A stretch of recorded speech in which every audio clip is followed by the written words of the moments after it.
Good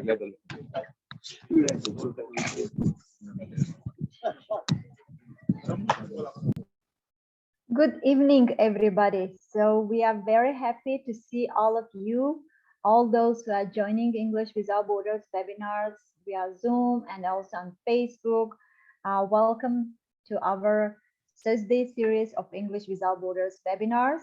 And today we are very happy to host Zarrina Sultonova, and she will be talking about instructional approaches and strategies for teaching reading. Dear audience, please use this chance to ask your questions afterwards, as soon as Zarrina finishes her presentation today. And let me give you a quick introduction of our speaker today. Zarrina Sultonova is an alumna of Fulbright TEA program 2021, Fayetteville in USA, and she has 15 years of teaching experience at educational institutions and private schools in Khujand in the South region. Aside from being a teacher at school, Zarrina is a curriculum lead at NGO TajRupt, which is one of the very progressive NGOs that focuses on preparing students to study abroad and enhancing critical thinking and civic education. In addition, Zarrina implemented several projects jointly with NGO TajRupt, as well as UNICEF and UNDP in Tajikistan, that was centered around competency-based learning and income-generating activities for youth from rural areas of Tajikistan by using English language curriculum. And today, as I mentioned, Zarrina will be sharing again her experience with all those who are joining right now and watching regularly English Without Borders webinars. With great pleasure, I'm giving the floor to Zarrina Sultonova. Greetings, Zarrina. Nice to see you. Now the floor is yours. Thank you. Thank you, dear Nasiba, for such a nice introduction. And thank you for inviting me to conduct the webinar on reading approaches and strategies. So, hello, dear audience. So first, let me screen share my presentation.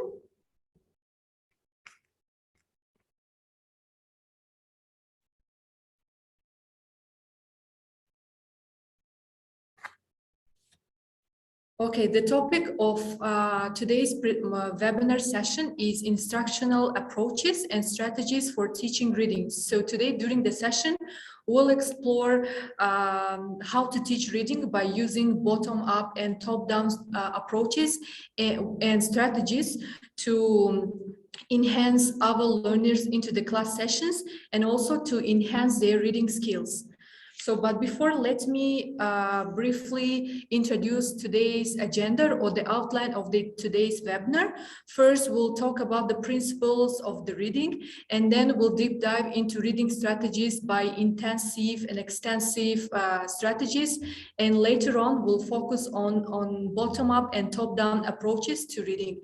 And also after the theory, we'll talk and we'll kind of practice some practical application that will enhance our students' ability to expand their reading skills. And then, as Miss Nasiba mentioned, we'll have a Q&A session.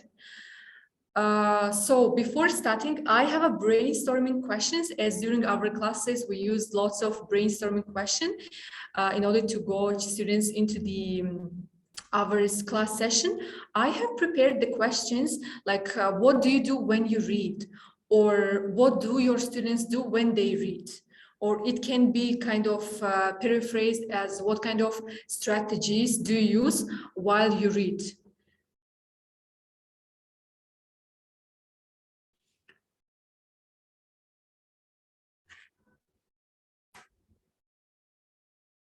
So you can share your responses to the comment box.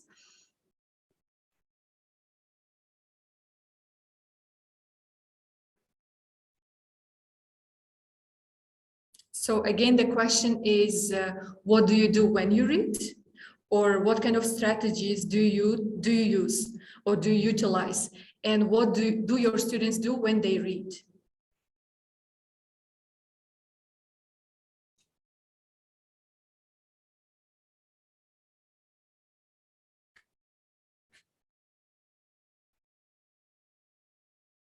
Okay, here we have got some responses from our audience.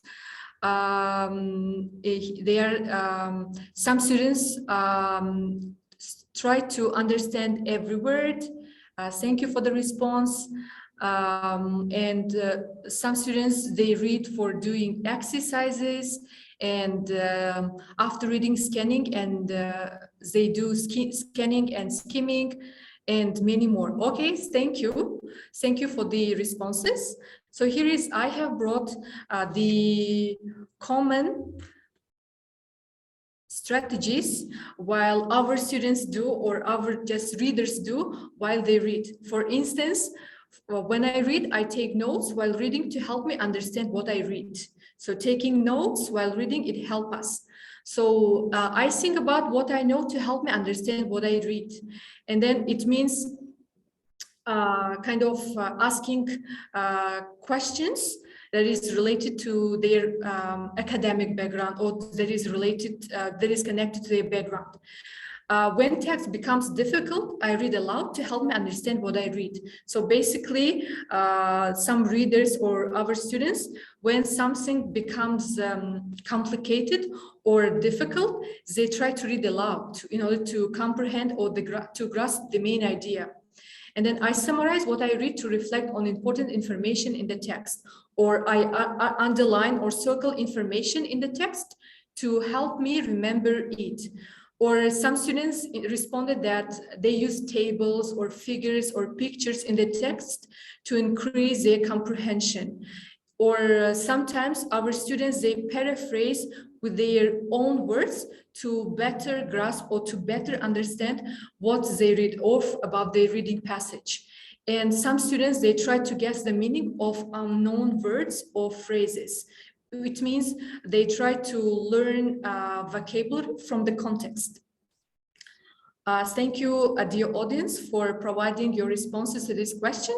And then, so before deep diving into the reading, I want to kind of highlight some types or genres of reading. It can be fiction. So basically, when we mean fiction, it's kind of imaginary heroes or imaginary facts or events.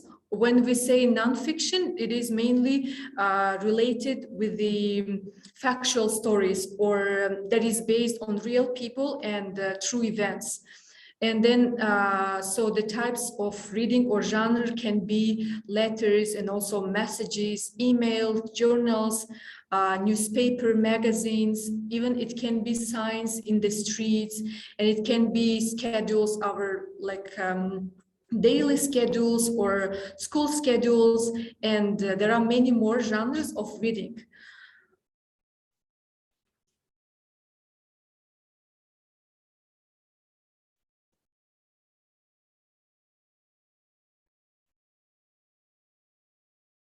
So another question is, when someone will ask that, what is reading?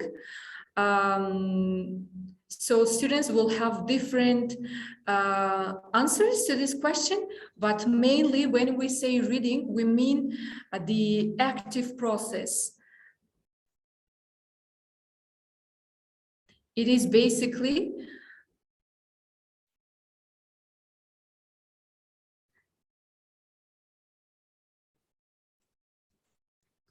I have some issues with my laptop. So as we mentioned, when we say reading, it's reading is a process, and it is active process. So good readers use strategies as being an educators to enhance or to engage our students into the reading sessions or to enhance their reading skills. We need to use some strategies and approaches.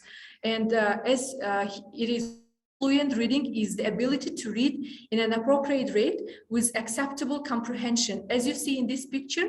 So a reader should pay attention to the fluency of the text, and also in order to grasp the main idea of the text, we need to use some strategies and approaches which help us to simplify the reading passages, or it gives us the clear understanding of the main meaning of the text.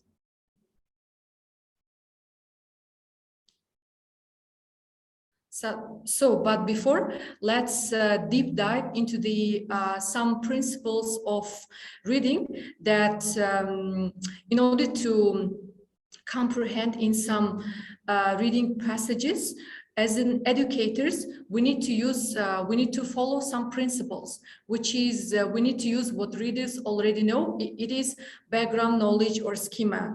So during our reading classes, before analyzing the text or before reading the text, usually instructors or educators, they put the picture which will have connection with the reading passage. And by this activity, we can kind of check background knowledge of students, and it is called like a schema.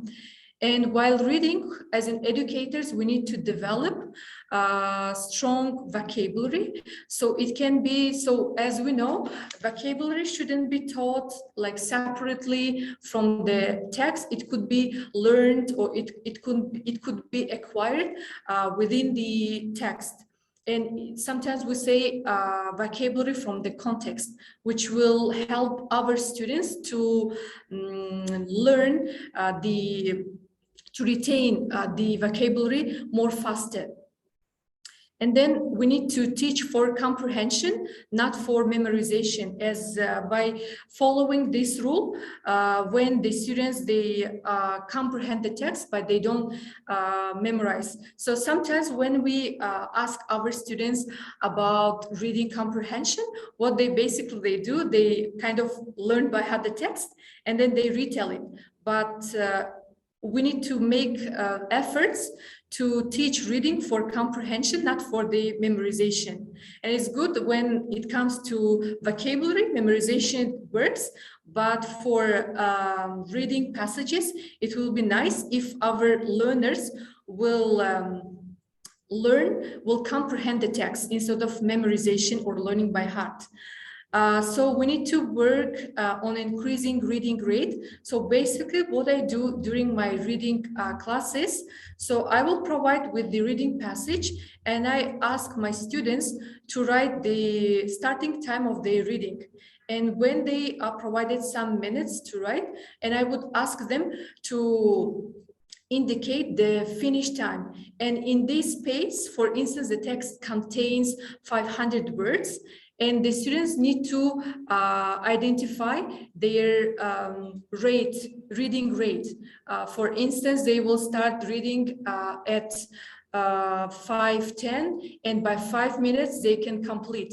And if they will do it over and over again, it will increase their reading rate.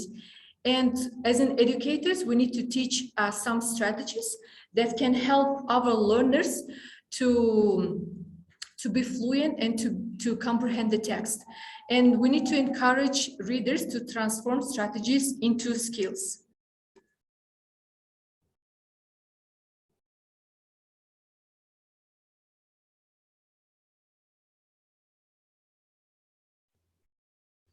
So as I have mentioned before, so there are some approaches to reading. The first is bottom up.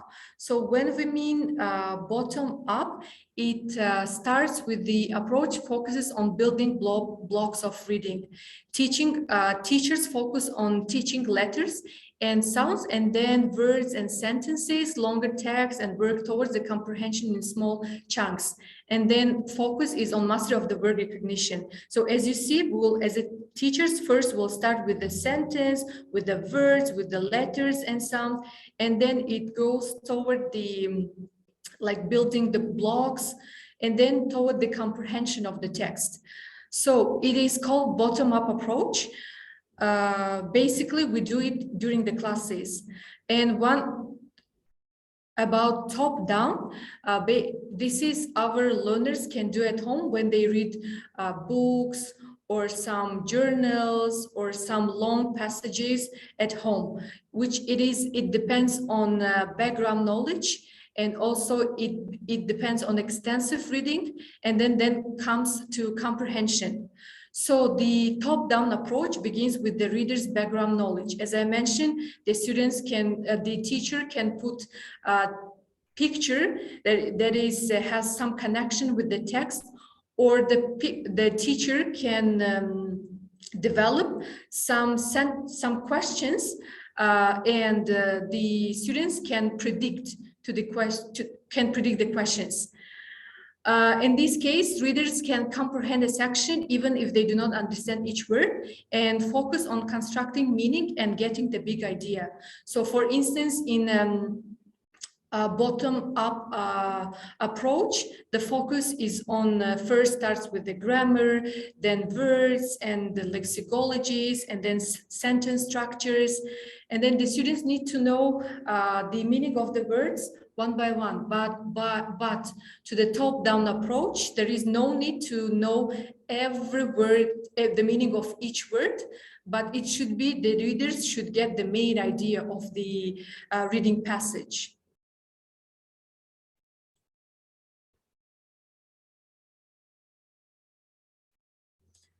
So while having top-down approach and bottom-up approach, there is also reading strategies that is encompasses intensive reading and extensive reading. So when we say intensive reading, it means reading short texts, or it helps students to develop their reading skills and vocabulary and grammar knowledge. So get detailed meaning from the text, as it is similar to top-down and bottom-up approach. And also it emphasizes to linguistic components. Usually during our class sessions, we mainly focus on intensive reading, since we have short text or short reading passages that we try to enhance the vocabulary of our students, or grammar or reading skills of our students.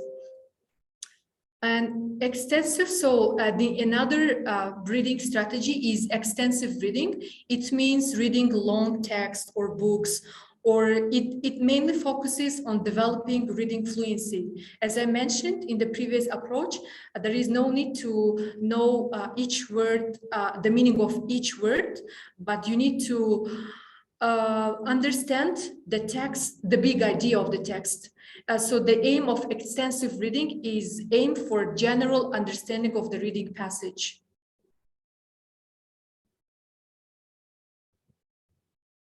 So here is how do usually teachers or educators teach reading. So usually when we teach reading, when we conduct reading classes, or when we try to enhance the reading skills of our learners, we usually focus on active approach, which is activate prior knowledge, and then cultivate vocabulary, the work with different kind of word vocabulary. Later on, I will showcase different kind of activities that is has connection with the vocabulary exercises. And then we need to teach, T stands for teaching for comprehension. So, and then gradually we need to increase reading rate of our students. And then we need to verify reading strategies. So we need to make sure that strategies will transform into the skills to our students. And then we need to evaluate the progress. It can be by class sessions, it can be by semester, it can be by weekly basis, and etc.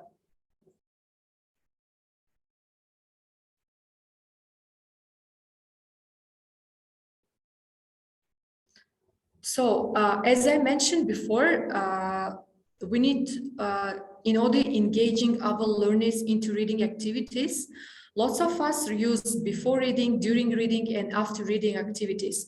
So let me deep dive more and showcase what kind of approach or what kind of activities we can use during and before or after reading. For instance, when we mean before reading, so we can do vocabulary sorts with the different kind of vocabulary activities.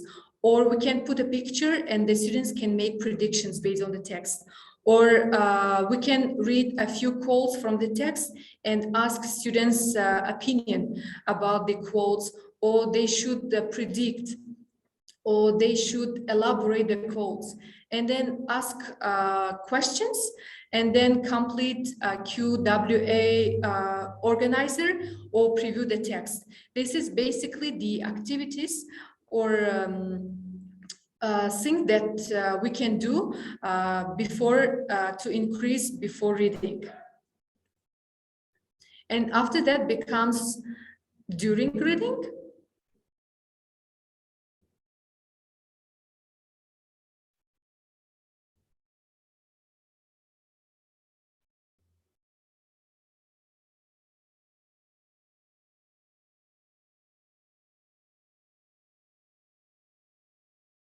Basically, so during reading, we can do, the students can complete graphic organizers.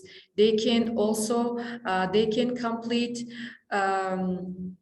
vocabulary verbs, and also they can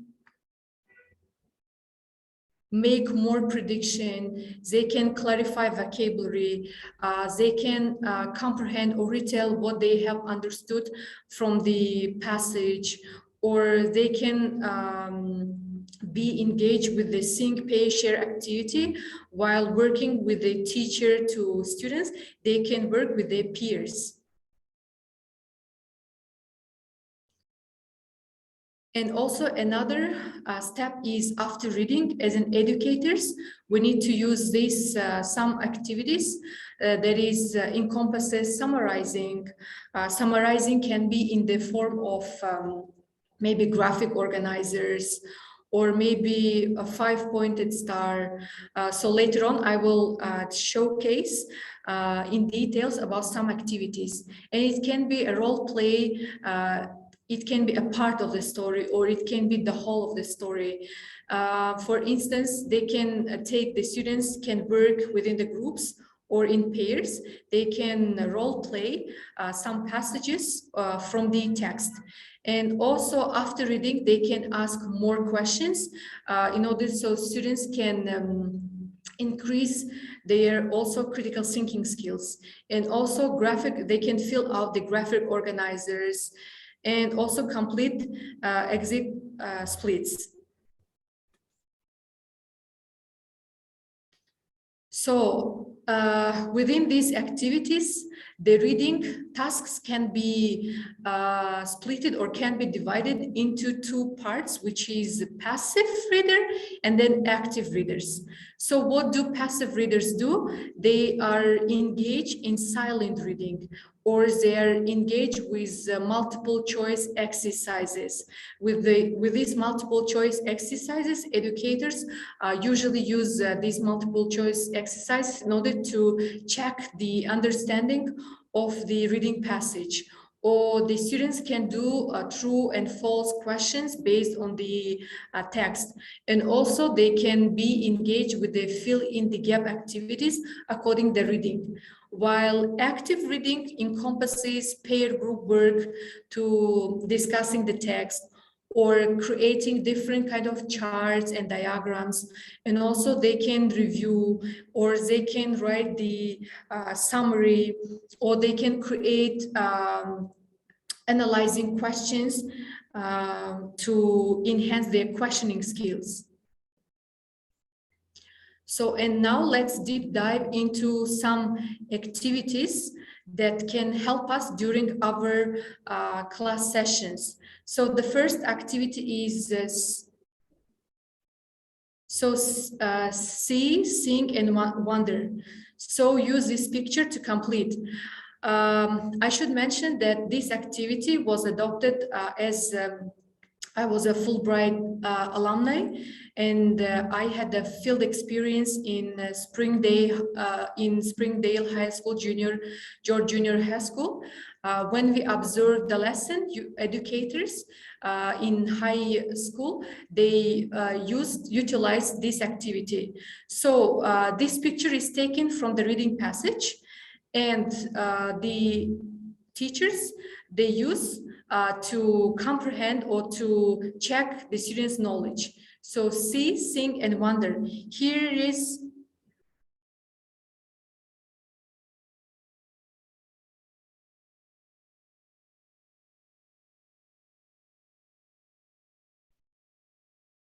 Okay, let me showcase. So for instance, a teacher can ask his or her students, what do you see? So here, students need to list the things that they see in the picture. They can say, I can see an adult man, or I can see a watch, I can see a wall, and different things that they can see from the picture. And regarding the what do you think is going on regarding this column, students need to write a few sentences about what they think is happening in the picture.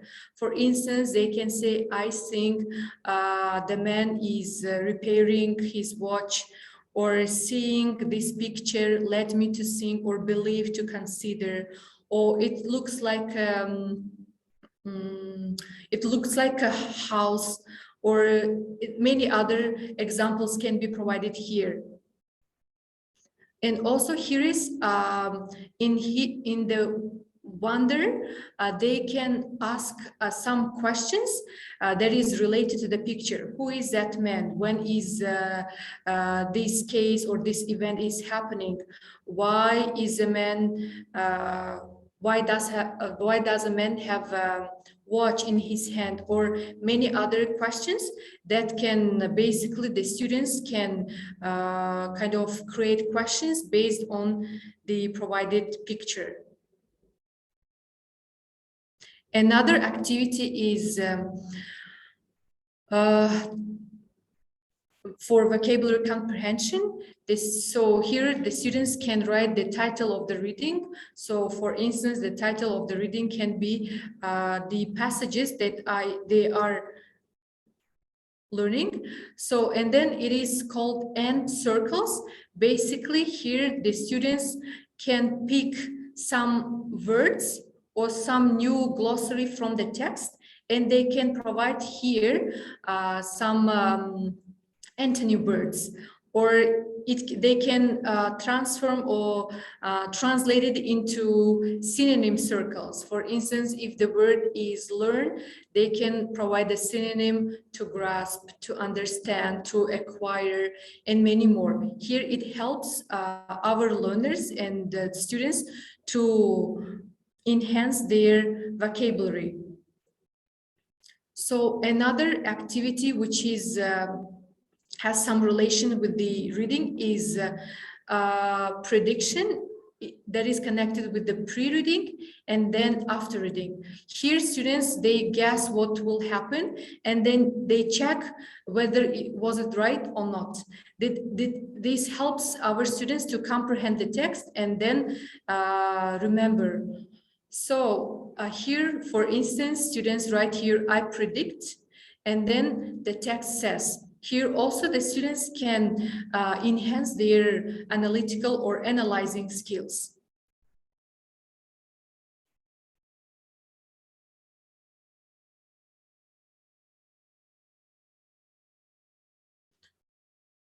In another sample, it can be asking questions before and after reading helps our students to enhance first their critical thinking and also their analytical skills as well. For instance, here students, instead of in the first table, the students can write statements or sentences about their prediction and what actually the text was.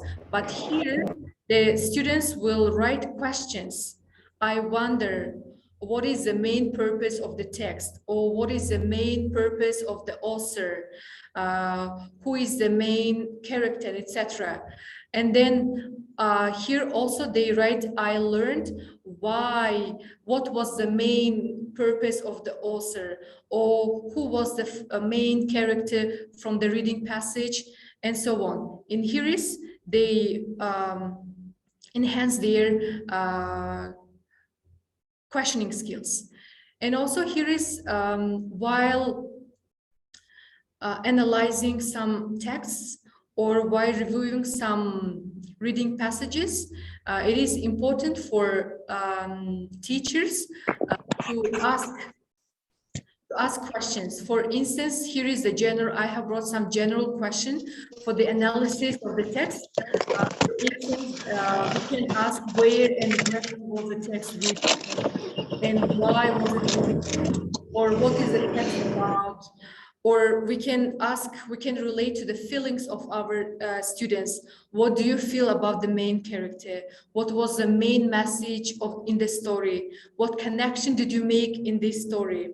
Or in the connection, they can reflect on their personal lives, our students. And also, what is the author's purpose? When by kind of answering this question, our students basically, they do analysis of the given text. And also the question can be focused on instead of a lexical choice as well. For instance, what kind of vocabulary predominates in the text? Are the vocabularies formal or technical words, or informal or colloquial expression? Or does the vocabulary appeal to emotions, or it's logical and maybe argumentative? Another question can be based on grammar. So teachers can pose a question as what verb tenses are used and why, in order to kind of teach grammar from the context, or which subjects are described using the passive or active voice, and why are they used in this passage. And also the question can be posed to visual elements as well, since when there are some reading passages, it has some visual elements like charts or some visual pictures, and a teacher can ask what visual resources are used besides the text. Kind of she can ask about colors and symbols or even figures. And then we can pose a question: in what ways do the illustration relate to the text? And they can make some matching or connections. And as we mentioned, so summarizing, usually after reading, we ask our students to summarize, and it can be in the form of this logic map. Here the student can either write the name of the text, and if the text contains 6 paragraphs, so with one sentence or with one word, if they are in low levels, our students, they can so summarize with one words or with phrases. And in high levels, they can paraphrase each paragraph with the sentence. So, and also another activity is 5-pointed star. It should be mentioned that a credit goes to Linda Chu when she conducted a webinar session. It was last year. And she used this activity for ice-breaking activities where students can introduce themselves. And I adopted it to the reading classes. For instance, our students can learn the text, or they can read the text, and while comprehending the text, they can draw a 5-pointed star, and on each point, the students can write things about the main character, or main events about the main character, or some feelings they have toward the main character. And it can be maybe name, if the reading passage is about Maria Montessori, they can write here a name, and then some events, and some years, or numbers, dates, important facts, and etc. information. And then it can be summarizing, and they can share with peers about the main idea from the text.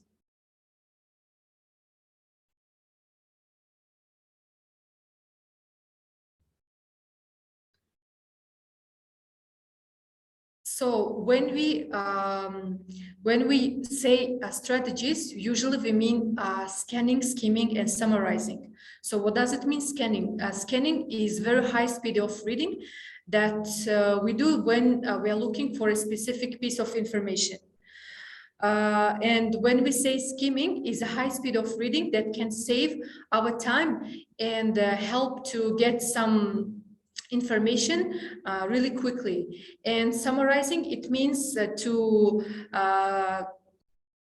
retell the text in a shorter form.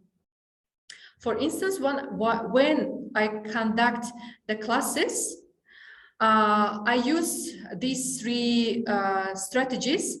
For instance, here is the text for elementary level, Maya's English experience, which is taken from the book. So when we provide this text, I will ask students to scan Maya for 30 seconds. The keyword is Maya. And I provide them 30 seconds. Within 30 seconds, the students can count Maya from the text.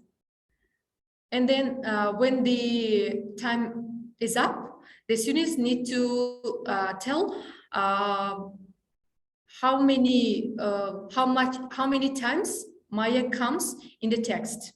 And this can be scanning for elementary level of students. And after that comes skimming.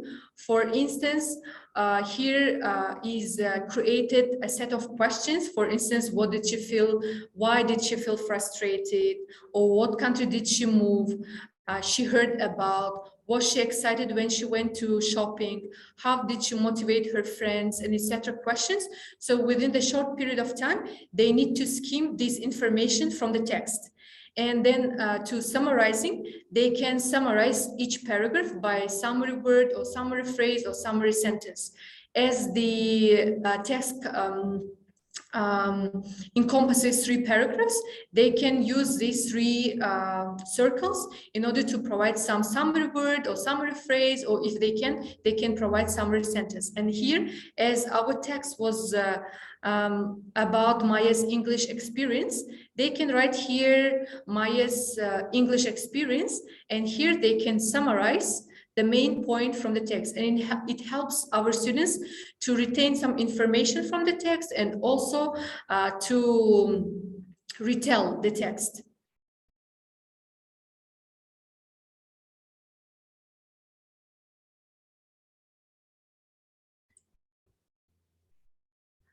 And basically, that's it. In today's session, we kind of covered some theory on bottom-up and the top-down approach, and we looked through some strategies that help our students to enhance their reading skills, and we deep dived into some kind of activities that can be utilized during, before, after reading.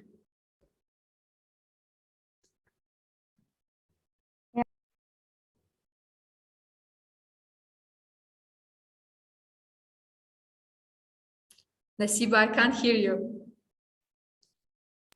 Yeah. Okay. Thank you very much, Zarrina, for such an interesting and also informative presentation. So we can see in the chat box that people started sharing their comments and also sharing their feedback. Thank you very much. And now we are opening the floor to question and answers. So dear audience, please use the chat box on Zoom and also the comment box on Facebook to put your questions, and we will address them to our speaker. So the first question comes from Nata. She's asking, how do you encourage students to participate in activities when they are not interested? Okay, thank you for the question. So in the class, as being an educator, we constantly encounter with the students who are reluctantly do some activities, or they don't want to be engaged into the class session, or they are not interested. So as to follow the Howard Gardner's theory, we need to take multiple intelligences. We need to consider their interests. For instance, if a person is a person's passion is art, we can relate reading with the art. We can say just read the text and then provide your comprehension within drawing some pictures. Or another example can be if our student likes to play with words, we can say just make a poem about the text. So there are kind of different ways to engage our students. So it depends on their interest and passion.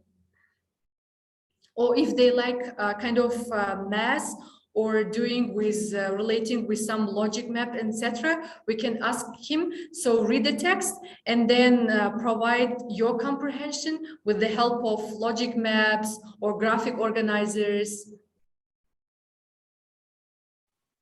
Thank you. Thank you, Zarrina. We have next question.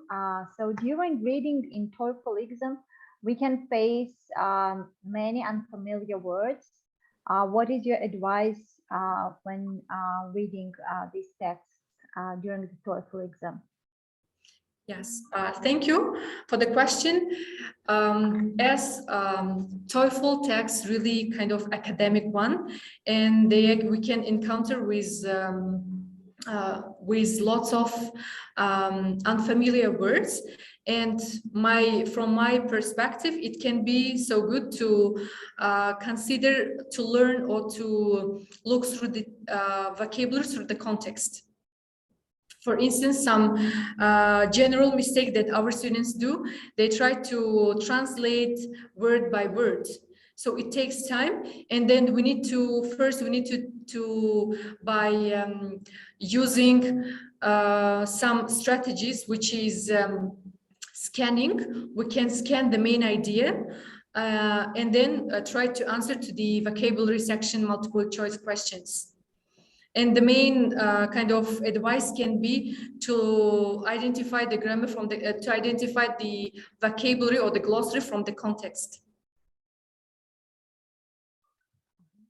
Yeah, thank you very much. So Nata is saying, like, thank you for your response, and she was wondering if what do you use for pre-reading stage when your students are not willing, like, to be engaged in the exercise, in the reading exercise. So as I mentioned during the presentation, I mostly use kind of pictures, since this is it is visual one. It can gauge students' attention to the class session, to the reading session especially. For instance, when let me share my experience when I was conducting a reading passage that was about Maria Montessori. And then, so the text was focused on the life of Maria Montessori and her unique methods. And then at the first of the class, I put so the question that is related to their interest. So I asked them what makes you unique. So in this case, the question is personalized, so the students can feel kind of connections, and then they try to be engaged. They even if they are not interested in reading sections or reading passages, they will try to answer from their background. That is called schema. Mm-hmm. Yeah, and so this will boost the interest, to start reading. Yeah. Okay. Yes. Yeah. Thank you very much. And also that was why I put that question, because at the end of the lesson, for instance, there were students who were not able to answer about what makes them unique. And after reading the text, they can make some connection, and they can at the end of the lesson, they can say that what makes them unique. Yeah, great. Thank you. So we have a question from Marhabo. She's asking, if the reading you do is boring for the students, What do you suggest to do in this situation? So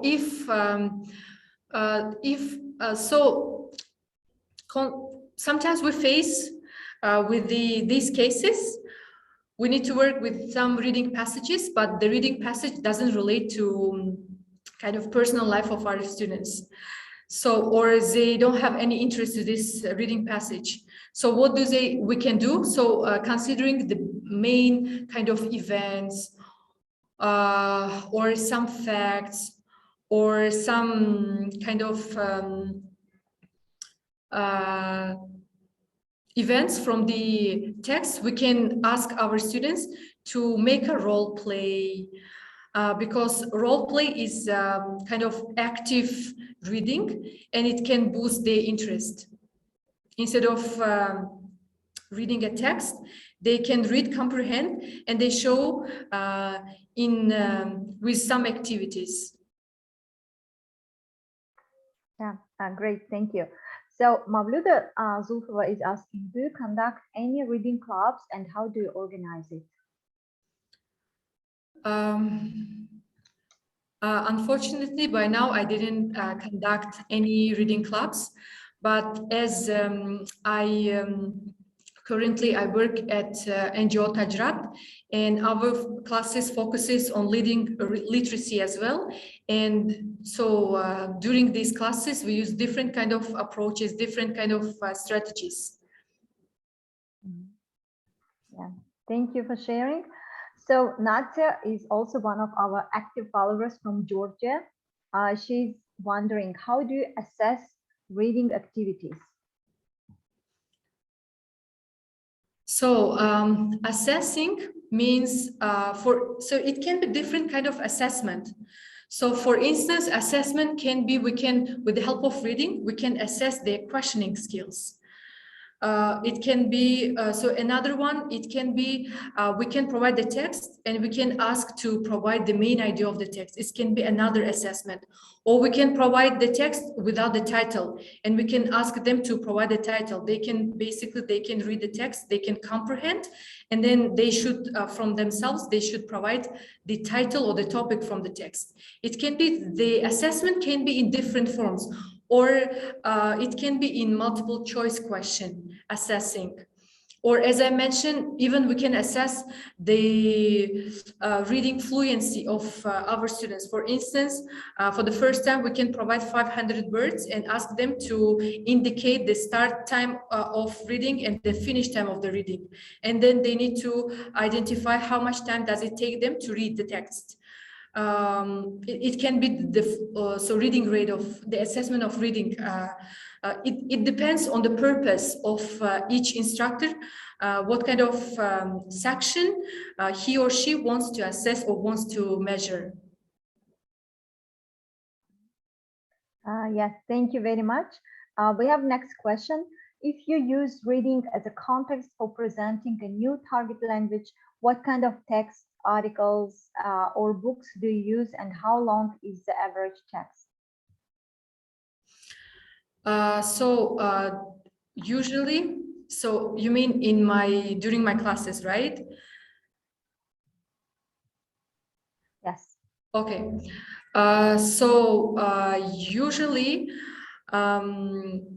we focus on the text that has some connection with the topic of the lesson. For instance, if the lesson is about globalization, we can search from open, reliable sources about about the text globalization. And usually the text contains 500 words or 400 words, and it also depends on the level of the students. Thank you. Thank you, Zarrina. We have next question. How do you assess students' overall progress? So usually we assess students' overall progress, as sometimes it depends on the curriculum. For instance, at TajRupt, our curriculum focuses on English proficiency, and also on comprehension of concepts, and then critical thinking. Usually we assess the students' progress by pre-test and post-test, and also weekly quizzes. For instance, a teacher can conduct the classes on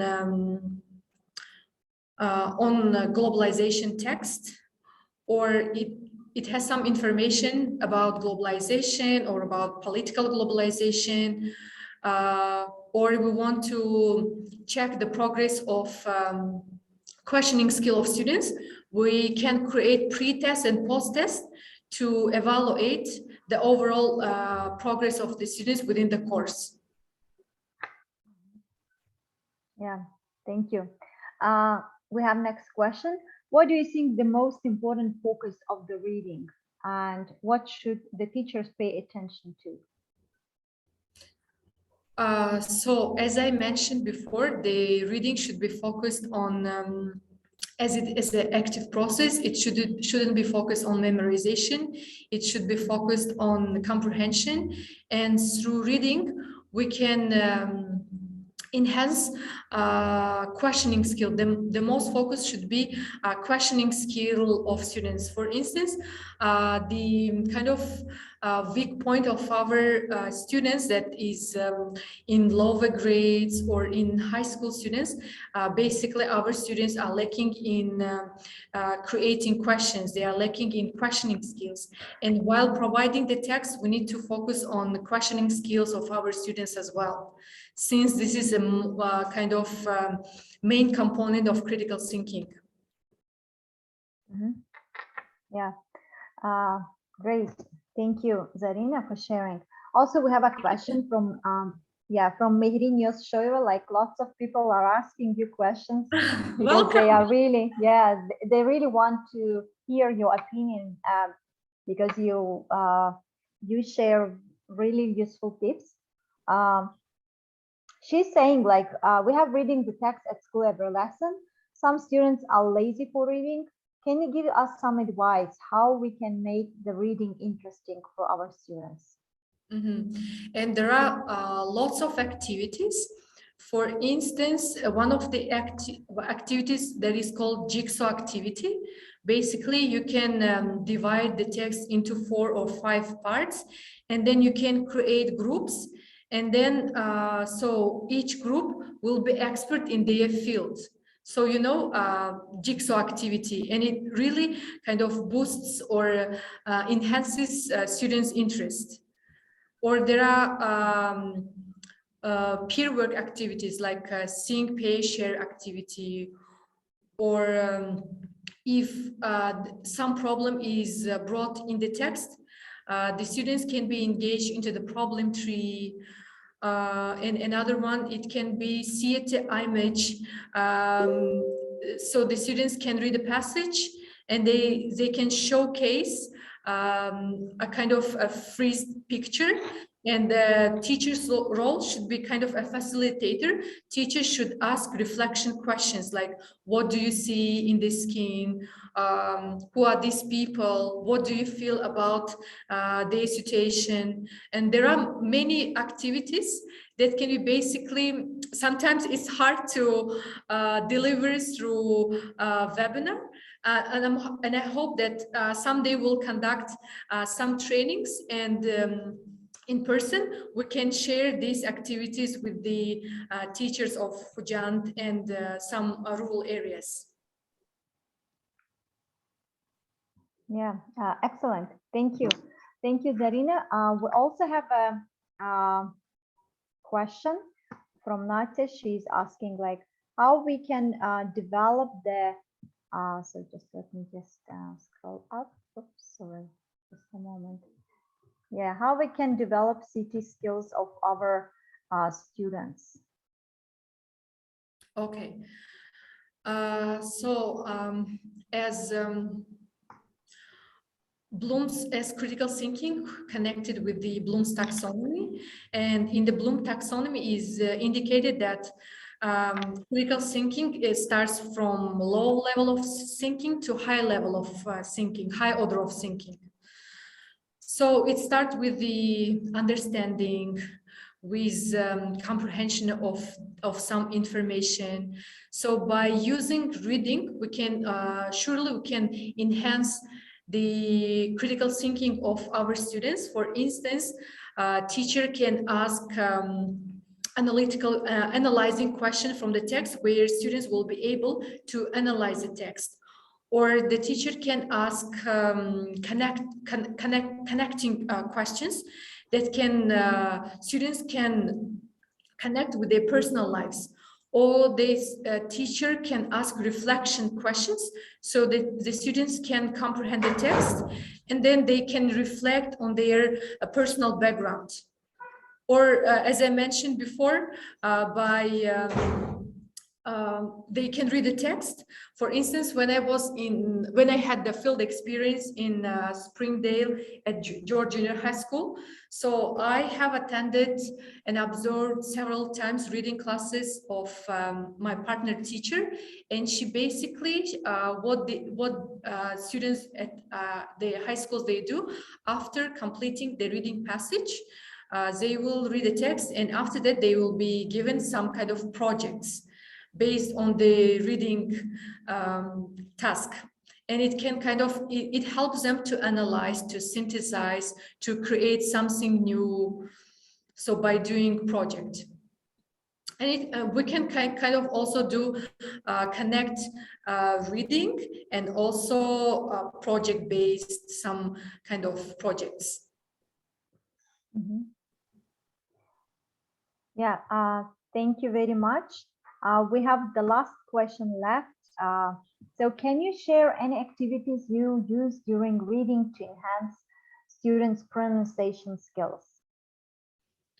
So some activities, as I mentioned before, it will be really hard to deliver through this Zoom session. But as I mentioned before, there are different activities that can help to enhance their pronunciation.